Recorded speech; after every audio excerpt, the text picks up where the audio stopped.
Obviously, the Holyrood election is just 5 months away now. I think we have sight of Nigel on stage. Let's have a listen to what he has to say. Good afternoon, Falkirk. Good afternoon, Scotland. Good afternoon, Reform UK Scotland. Great to be here.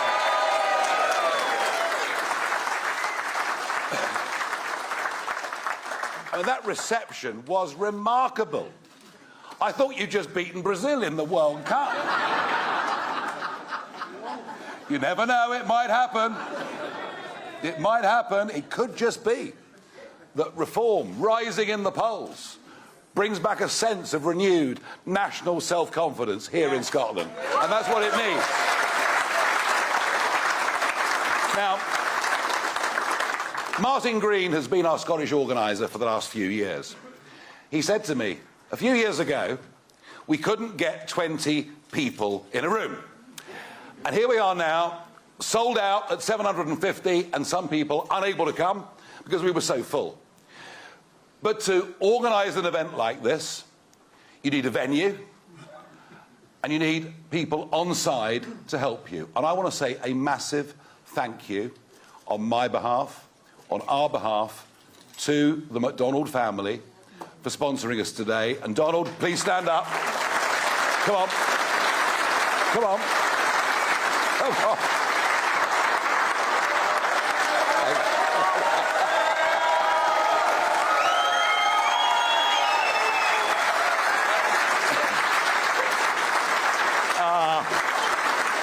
I've embarrassed him now, but I didn't mean to. I really mean thank you. It's a fantastic venue. And you know what? He hasn't charged us a penny for being here. Another round of applause.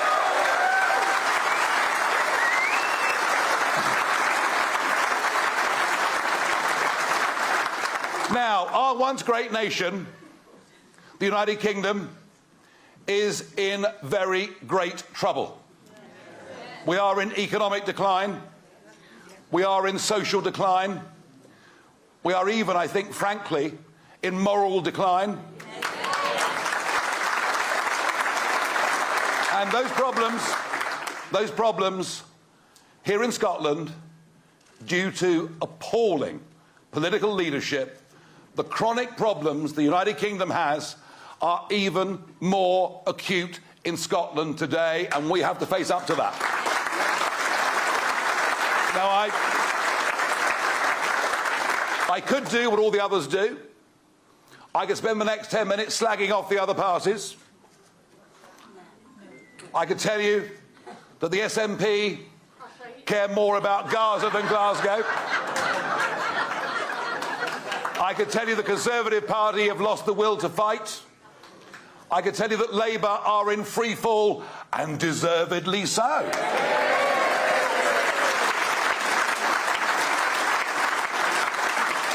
But I don't need to do that. Do you know why? The people of Scotland know it already. They know it already. And there is a huge gap in the political market. And do you know what people want? That one 4-letter word. No, not that one. It's one 4-letter word. Michael. Hope. Hope, hope, hope. They want hope. They want to believe. They want to believe they can vote for people who've got the courage to face up to the existing problems and the ability, as human beings with real world experience across a wide range of sectors, to actually turn things around.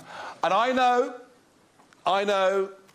that as this campaign develops, as we head towards that first week of May next year, I have no doubt that all the other Scottish political leaders will tear chunks out of me on a daily basis, along with some of your charming newspapers.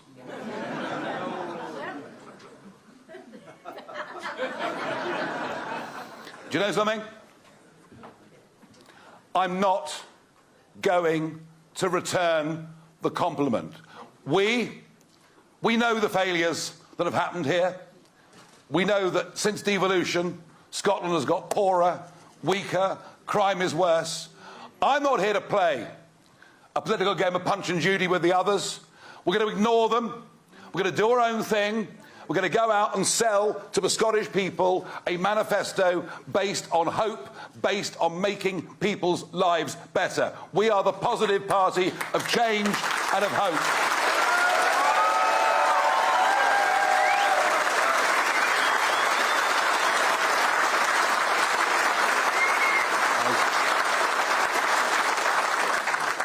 I had a meeting the other day with Jim Ratcliffe. One of the few days he wasn't at Manchester United. And we talked about Grangemouth, Scotland's last major and biggest manufacturing base. Grangemouth's going to close.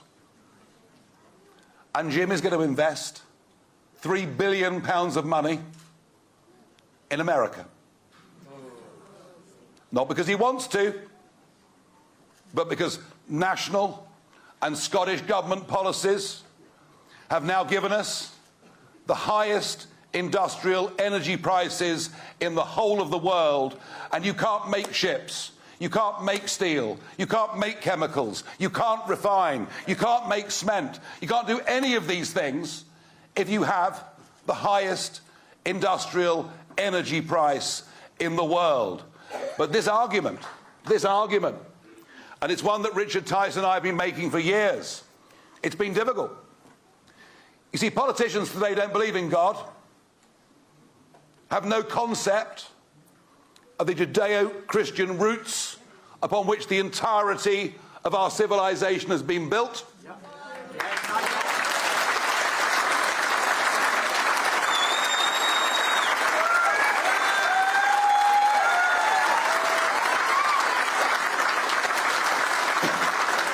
No, they've given that up in the vain pursuit of something called net zero, believing somehow they're going to save the planet.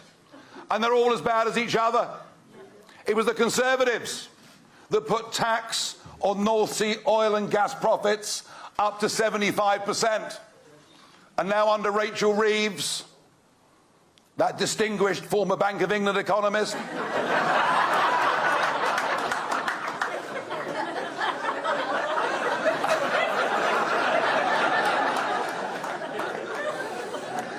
no wonder she was crying in the House of Commons. I mean,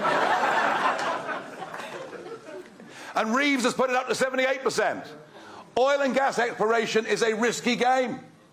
Many of the drill wells won't work. You'll lose 100%. But if you make money and you're paying away nearly 80%, why would you bother? We are destroying the North Sea. We are destroying Aberdeen, and not just oil and gas exploration, but all the engineering, all the global leading expertise that has grown up in Aberdeen for half a century. And into the bargain, as we build more and more windmills, I've got a friend of mine, by the way, who's got a Scottish mum, and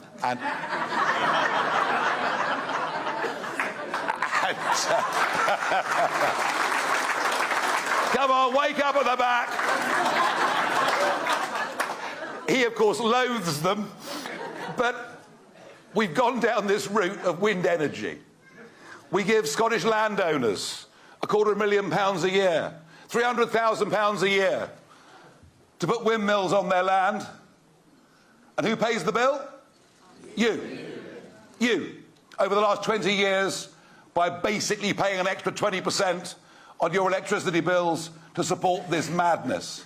I've never seen a programme that has transferred so much money from poor people to rich people. It's madness. It has led to the deindustrialisation of Scotland. It is madness. And we'll fight to change all of that. I don't want Grangemouth to close. I don't want Jim Ratcliffe to invest $3 billion in America. I want him to invest it here in Scotland and to provide well-paid jobs.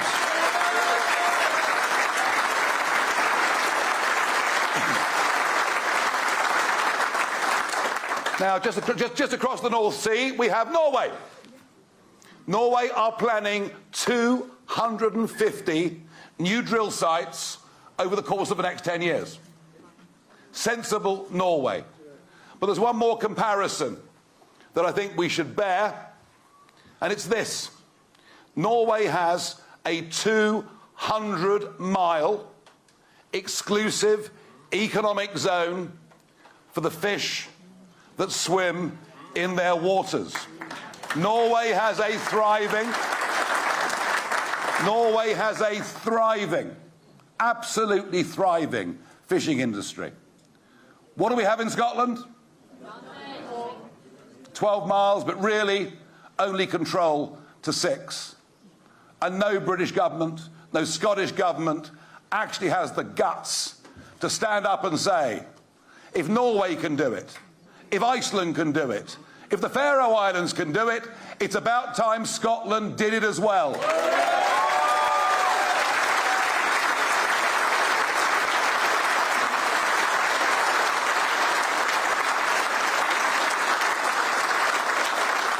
Now, I've been told for years in London that the Scots have a completely different attitude towards immigration.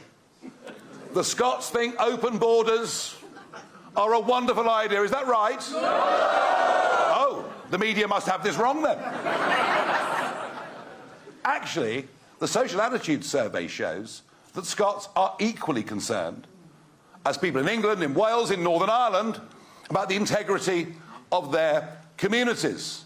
And that doesn't for one moment mean we don't welcome people coming in and bringing some diversity.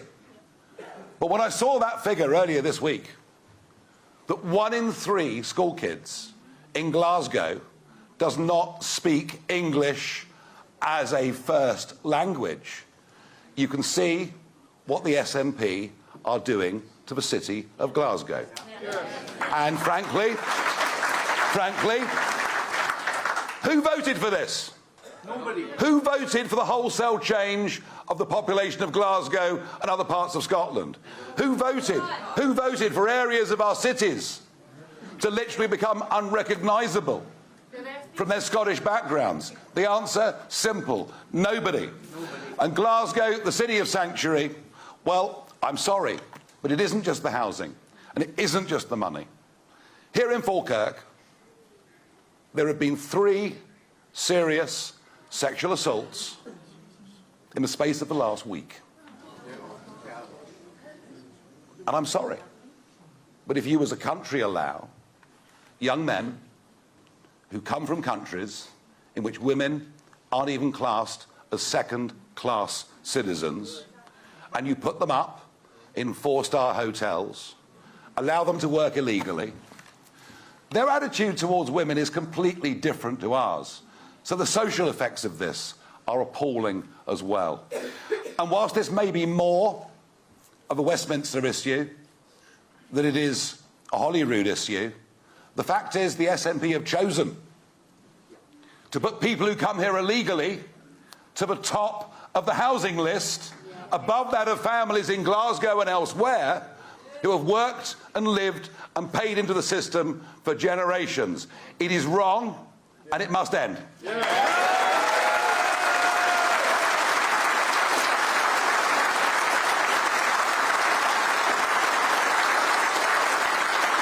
Now, there is so much more to say, but I am not the main attraction today. We've got a speaker far more important than me about to come on the stage.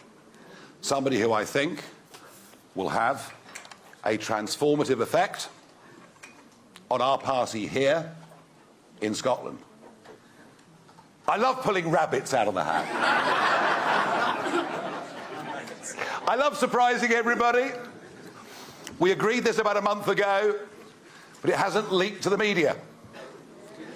How do you keep a secret? Don't tell anybody.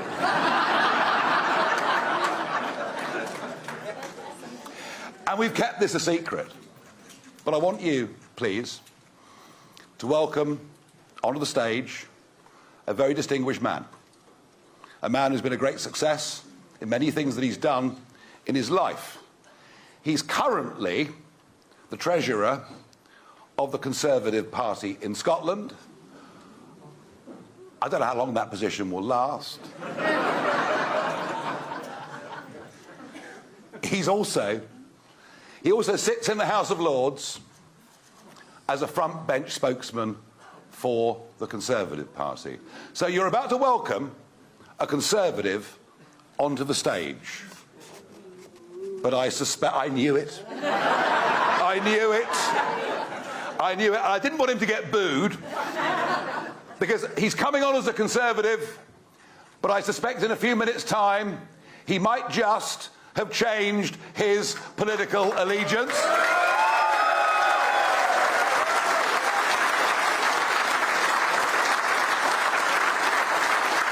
So can you please welcome to the stage a man who is about to do a very brave, a very decent and principled thing. Lord Malcolm Offord, please come to the stage.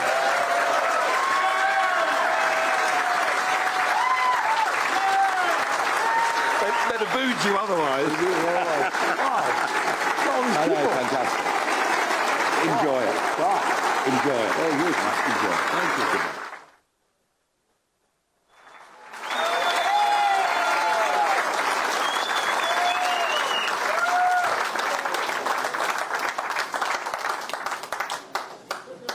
Wow.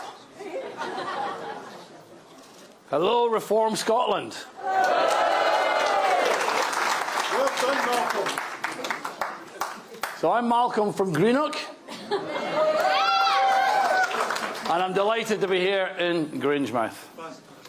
Now, for those of our English friends in the room, the Lonely Planet Guide used to say about Greenock, it's not quite the end of the world, but you can see it from there. I always thought that was unfair. But I'm here today in Grangemouth with Nigel, and Nigel insisted that I be here to tell you guys first, to make this announcement to you first. As I say, it's not leaked. Quite incredible that that has been the case. I have to say, every day I would check, every morning I check my phone to see what was coming. But look, today I can announce that I am resigning from the Conservative Party.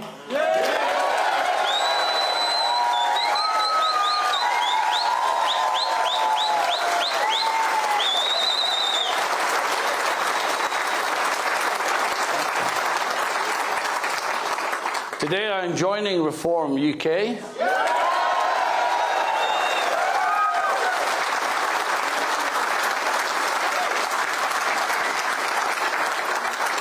And today I announce my intention to stand for reform in the Holyrood election in May next year.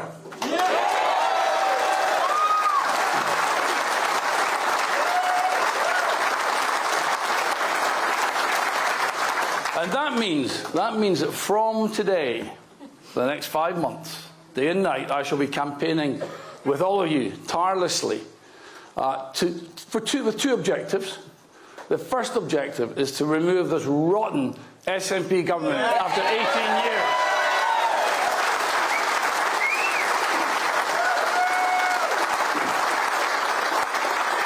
And the second is to present a positive vision for Scotland inside the UK, to restore Scotland to be a prosperous, proud, healthy and happy country.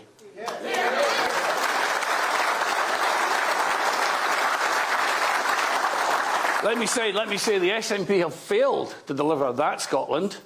Labour cannot be trusted to deliver that Scotland. The Conservatives don't have the ambition to deliver that Scotland. Ladies and gentlemen, reform. Scotland needs reform, and reform is coming to Scotland.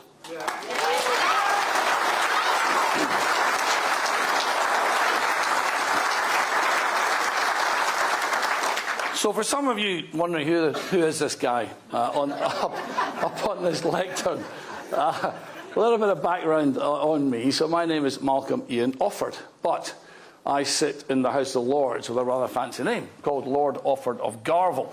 Now, I can tell you quite an amusing story about how I came to get that title. I'll tell you that another time. But the short answer is that Garville Point is the deep water on the River Clyde in my hometown of Greenock. And back in the day, obviously, Greenock was a fishing village, but the deep water on the Clyde is where the boats would come in. And, of course, you've heard about James Watt and the Industrial Revolution. And that came to Greenock, and we became a proud shipbuilding and sugar refining town. And Greenock was a prosperous place 100 years ago.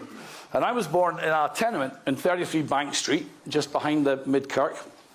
And when I was a wee nipper, I'd go down to the Well Park on the swings, and that overlooks Garville Point. So that, for those of you who want to know why it's Garville, that is why it's Lord Offord of Garville. My family background was a modest background. It would be described probably as sort of lower middle class type concept. My mother was a nurse. My father was a building surveyor. These are the types of people that did not go to university. You know, the gig where they worked during the day and they did night school at night to further improve their lives. And they had 6 children. I was one of 6. In fact, actually, they trained to be missionaries, and they had intended to go to the Congo, but ended up in Greenock instead. So I went off to my local school. I went to Argown Primary School. I went to Greenock Academy. I got an amazing first-class Scottish education.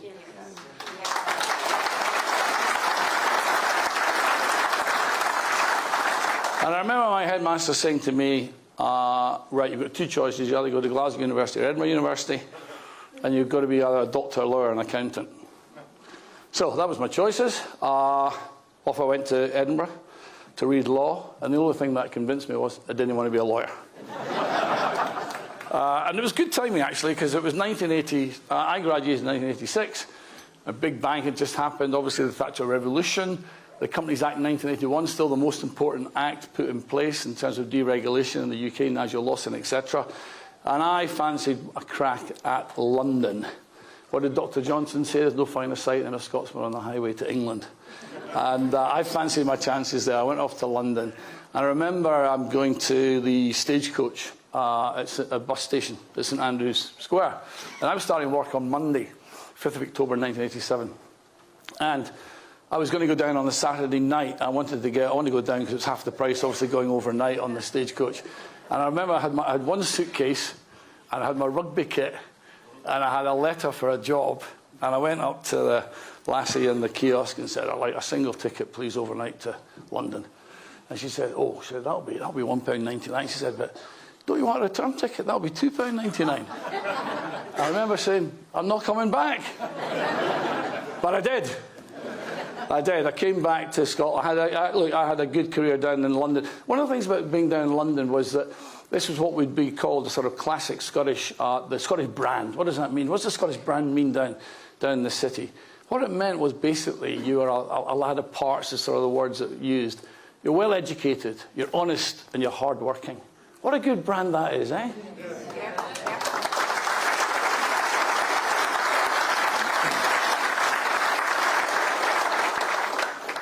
So, you know, that took me a long way, but I came back up here in 2014 after 25 years. And, of course, then that's when I got politically motivated because we had the first Indie ref.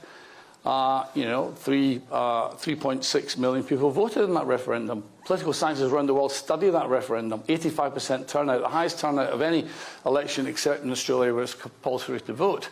And it was decisive, wasn't it? 2 million people voted to stay in the UK and 1.6 million people voted to leave. And that was for a generation, wasn't it? So that was done. And then I found myself in 2020 and Nicola's got a plan to have another referendum. And at this point, I found myself throwing things at the telly.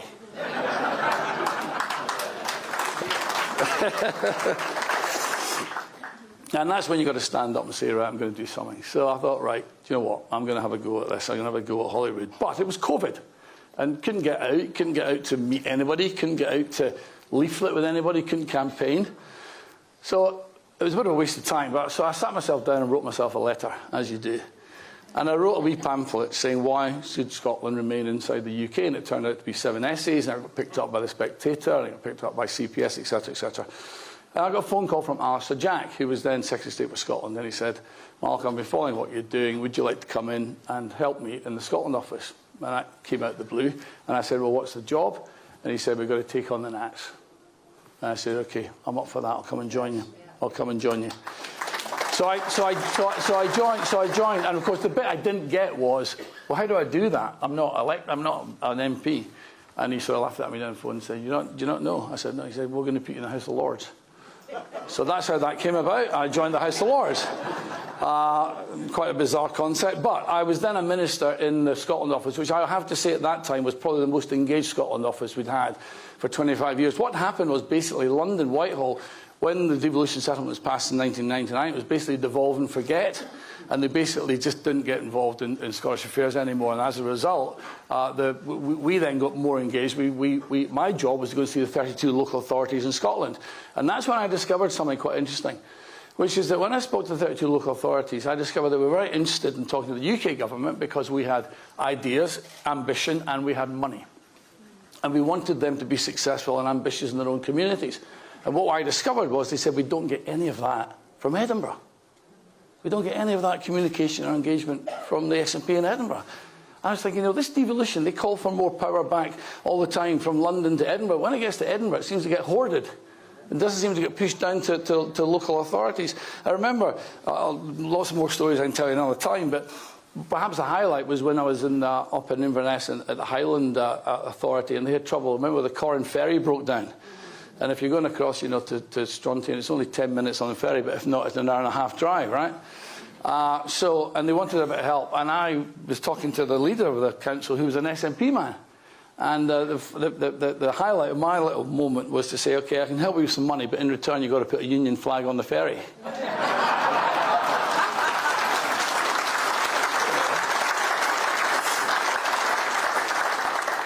So look, here I am. So why am I here, and what are the questions that you should be asking me?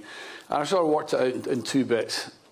First question is, what lessons did I learn as a minister in the Conservative government in the last 3 years of the 14? And secondly, why am I leaving the Conservative Party after 1 year in opposition? So let's deal with the first one first. What I learned, I had 3 prime ministers in 3 years. There was no clear principles and no clear ideology. It was a shambles. Yeah.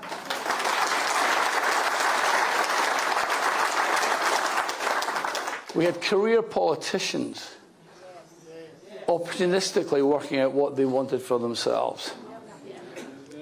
They would talk about this concept called legacy, right? My legacy. Isn't legacy something that's given to you, bequeathed on you, years later by historians? It's not something you create for yourself. What a selfish concept. And so we have weather-vane politicians blowing in the wind. Poor old Boris didn't know whether to leave or remain. Poor Liz, she didn't know whether to cut taxes or do a massive big state spending on paying everyone's electricity bills. So she did it both on the same day. And poor old Rishi didn't know whether to eat out or ban smoking.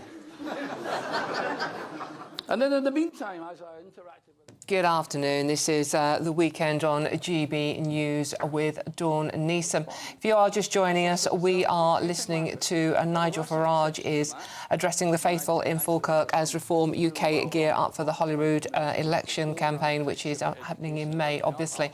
We have just got the breaking news that Tory peer Malcolm Offord has defected to Reform on stage just there. That's if you are joining us now, you can see Malcolm speaking there. Before that, we heard Nigel Farage talking about how he wasn't going to have a go at the rival parties, in particular the SNP in Scotland, and then spent quite a large amount of time doing so. Also, obviously mentioning green energy, electricity, and obviously the migration issue in Scotland, mentioning that 1 in 6 children in Glasgow don't have English as a first language. So lots to unpack here, but the main breaking story is that there's another Tory defecting to Nigel Farage's Reform UK party. That is a Tory peer, Malcolm Offord. OK.